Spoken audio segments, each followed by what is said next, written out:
Dewan juri yang terhormat, saya akan membagi pidato saya ke dalam dua hal. Yang pertama adalah klarifikasi, kemudian argumen terkait dengan posisi saya sebagai oposisi. Dengan mosi, Dewan ini akan mewajibkan orang tua untuk mengikuti tes kelayakan sebagai syarat memiliki anak. Menuju poin pidato saya yang pertama, yakni klarifikasi. Klarifikasi pertama mengenai latar belakang mosi ini muncul. Tim afirmasi menyatakan bahwasanya banyak orang tua yang mendidik anak mereka dengan cara yang kasar dan tidak menyadari bahwa pola asuh yang salah akan berdampak besar terhadap hidup anaknya. Banyak orang tua di luar sana yang secara psikologis belum siap untuk menjadi orang tua, di mana mereka memiliki tanggung jawab terhadap dirinya juga terhadap anaknya.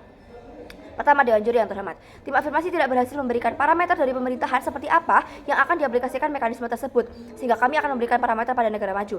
Kita lihat pada status quo saat ini, di mana negara maju seperti Jerman, Jepang, dan negara maju lainnya sedang mengalami depopulasi atau penurunan populasi manusia. Hal ini disebabkan karena adanya penurunan minat atau orientasi masyarakatnya untuk tidak memiliki anak.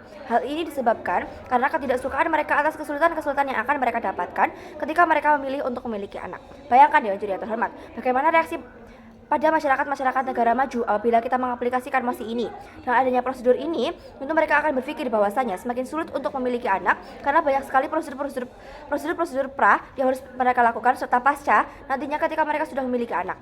Dalam mekanisme yang disampaikan oleh tim afirmasi, nantinya mereka akan memberikan sebuah pengetahuan mengenai pola asuh anak, dan terdapat kemungkinan besar, Dewan Juri yang terhormat, bahwa hal ini akan membuat mereka bukan hanya sadar akan pentingnya pola asuh anak, namun juga terdapat ketakutan akan resiko dan tanggung jawab yang akan mereka emban ketika mereka memiliki anak dan harus membesarkan mereka dengan sebaik mungkin.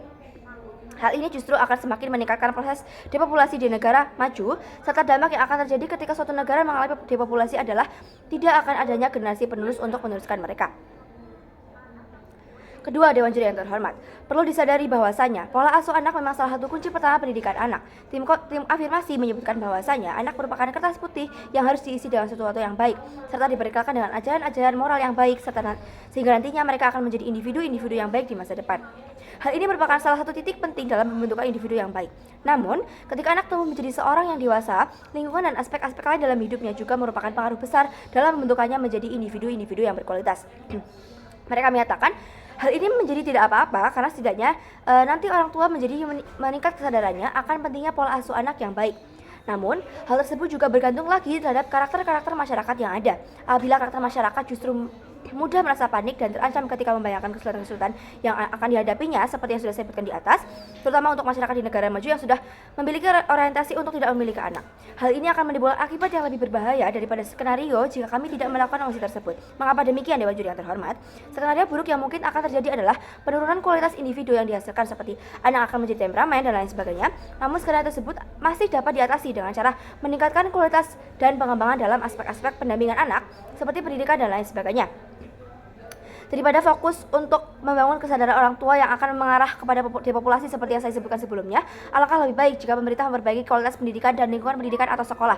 Karena lingkungan sekolah merupakan salah satu aspek penting selain pola asuh orang tua. Mengapa? Anak biasanya sudah masuk dunia sekolah ketika ia berumur 4 atau 5 tahun dengan waktu belajar mereka sampai 5 sampai 8 jam atau bahkan lebih. Atau banyak juga orang tua di luar sana yang memiliki jam kerja tinggi dan memilih untuk menitipkan anaknya di tempat penitipan anak dan sebagainya.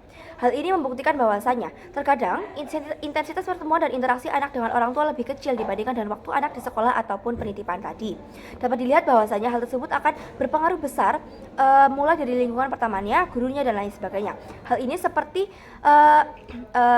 pemerintah dapat meningkatkan hal-hal seperti mengadakan sekolah ramah anak yang sekarang sedang digalak-galakkan pemerintah, atau peningkatan kualitas guru dengan mengadakan training guru dan lain sebagainya. Dan dengan fokus dalam peningkatan kualitas pendidikan, maka tujuan kami untuk membentuk individu yang berkualitas akan lebih tercapai dibandingkan skenario buruk yang akan terjadi atas pengaplikasian mosi ini. Sadari, Dewan Juri yang terhormat, mosi ini tidak diberikan secara hak kebebasan individu karena memang pemerintah memiliki hak untuk mengatur masyarakatnya. Namun, hal ini tetap saja melukai hak-hak masyarakat. Mengapa demikian? Dikarenakan dengan mengaplikasikan mosi ini artinya pemerintah akan memberikan batasan-batasan dalam hal mengasuh anak. Dan hal tersebut merupakan hal yang sangat berlebihan yang mungkin akan dilakukan pemerintah untuk mengatur masyarakatnya. Memang, tujuan pemerintah mengatur hal ini adalah demi individu yang berkualitas untuk generasi penerus pemerintah.